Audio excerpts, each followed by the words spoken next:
So, talking about protecting your rights and protecting yourself, give me your views of the Second Amendment. This seems like a hot topic every election that we come up with, and Mhm. come about.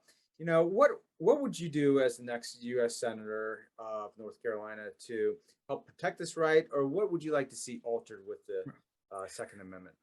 I think the problem that we're running into is just a lack of trust.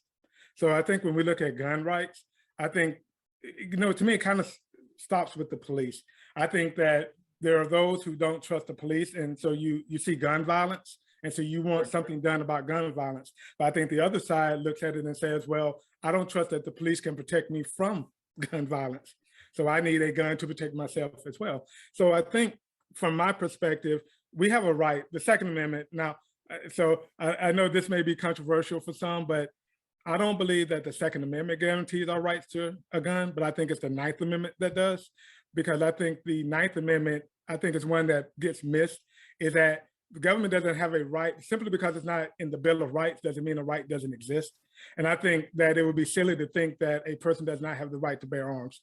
I think that the Second Amendment was specifically for militias, but I think having said that, the Ninth Amendment would still cover the right to own a gun. But more to the point is that I think what we have to look at is how do we build up trust in the police such that the police can, so that both sides can actually trust our police officers.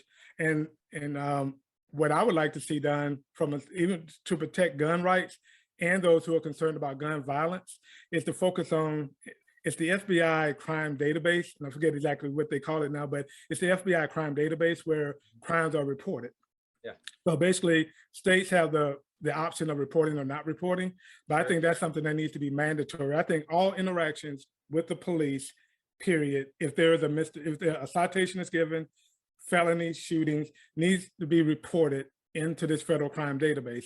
Then that allows local communities to research, figure out, do we have a policing issue in our community, to basically build up the trust in the police, so that I think you can lower the temperature on both sides to say, okay, now we can look at gun violence and treat it as a problem of gun violence and not right to own a gun or not to own a gun. So. Great. Perfect. No, that's what I like it.